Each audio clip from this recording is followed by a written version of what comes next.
Hey, what up, what up, what up? This your man, Bouchon Glover. You just tuned into A Better Black America Live, the live podcast. You know, I promised you I would do a follow-up with from the video from yesterday or the live from yesterday. And the people have spoken. Proposition 1 is too close to call. Prop 1 is too close to call. We said it was a money grab, you know, and my conspiracy theory actually became a theorem because it's too close to call.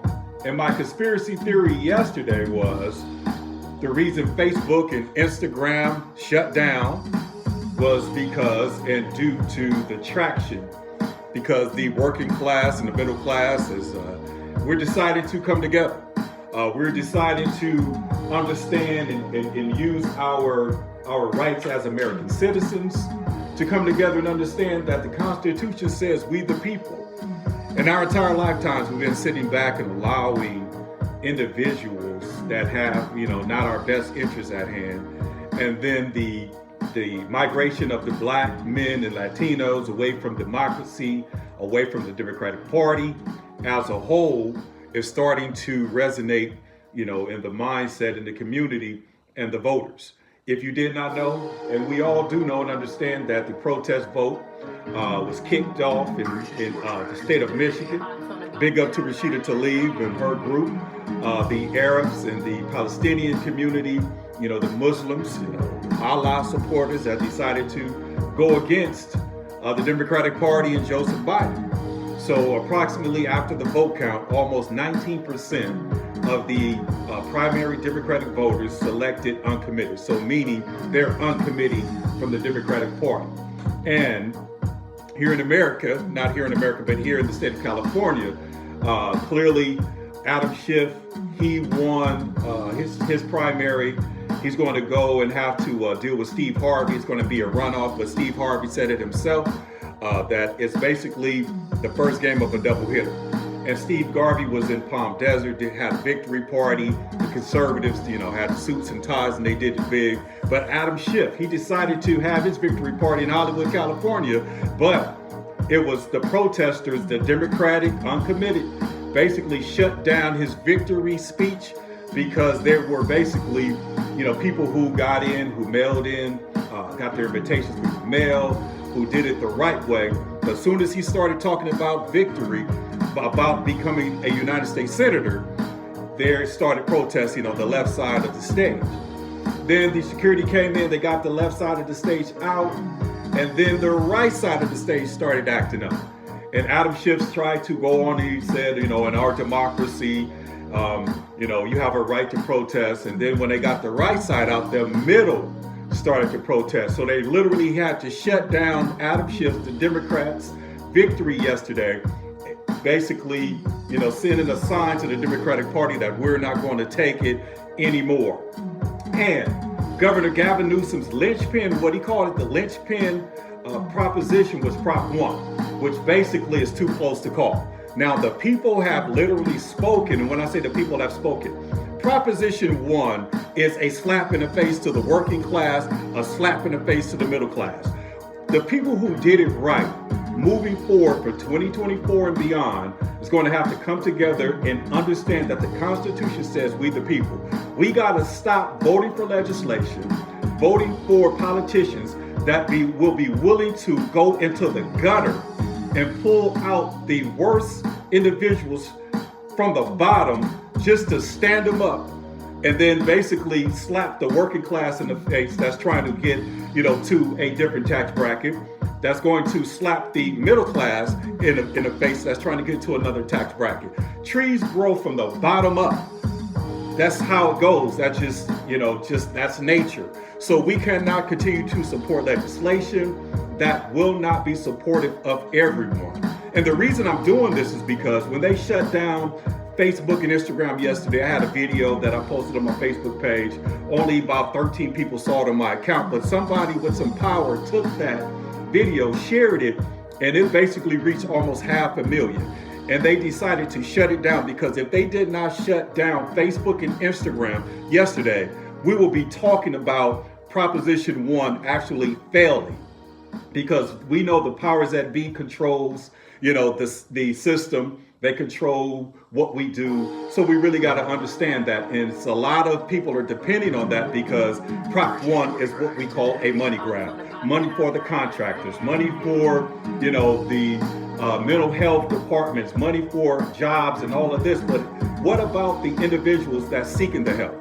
We all need a helping hand and a hand up, no matter what tax bracket you are in. You're living in America. The inflation is at an all-time high. Gas is at an all-time high. I just went and got, a cheeseburger combo, and they said you wanted large. Give me an extra large and all of this. $24 for a cheeseburger combo. And like I said, I work hard to get to the position that I'm in, and I do not want a system to continue to go to the bottom and pull them up, because people who in the working class who's on the brink, that will give them, a call to basically act like you're crazy, quit your job and go ahead and get you some free housing, because the state of California put a proposition together that wants to actually pull the bottom up. So listen.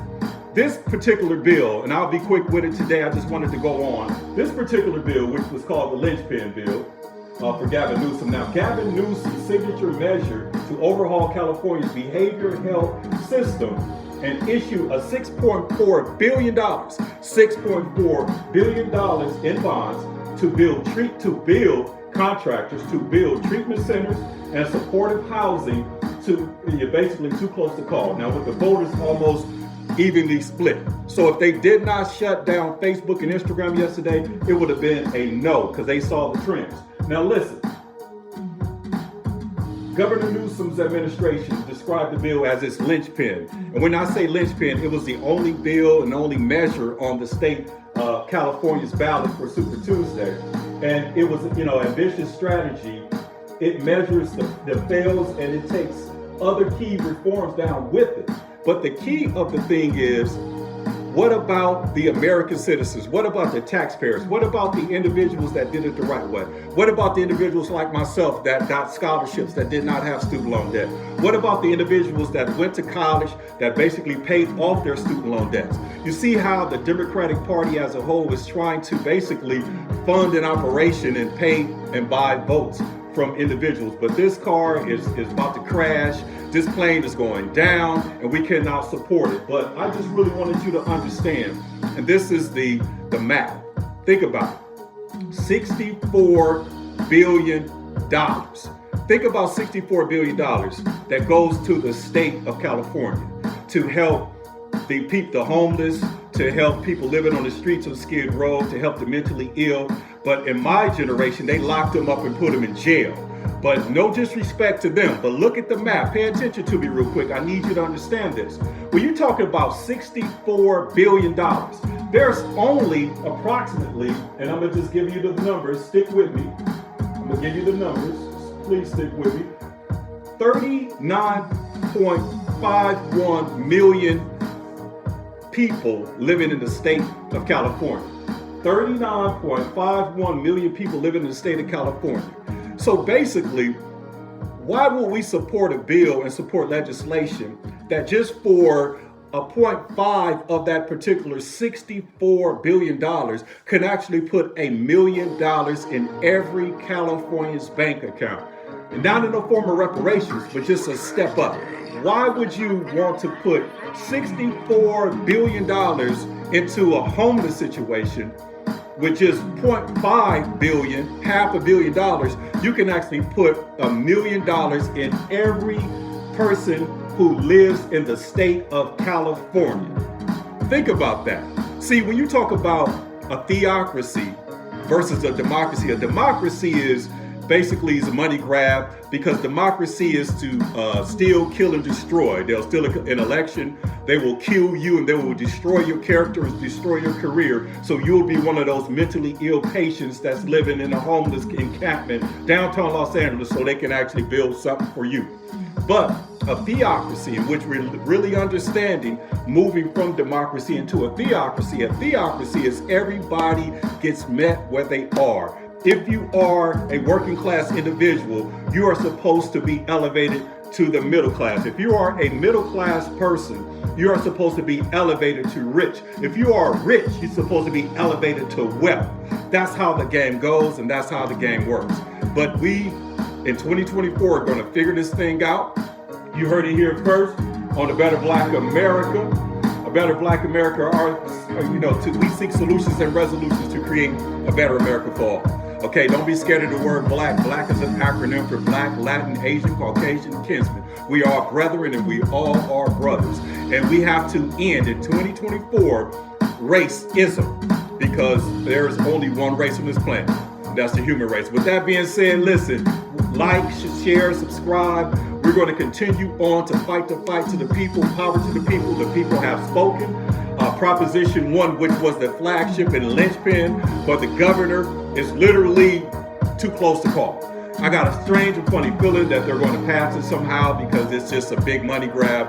But at least the people have spoken. So moving forward, it's time to do what we need to do. And we can't continue to support this failing system. So with that being said, y'all have a great evening. Today is March 6th, 2024. I'm your man, Bouchon Glover. You just tuned into a quick snippet of fast break of A Better Black America TV, Better Black America podcast, and I'll tap in with y'all later. You have a good night. Peace out.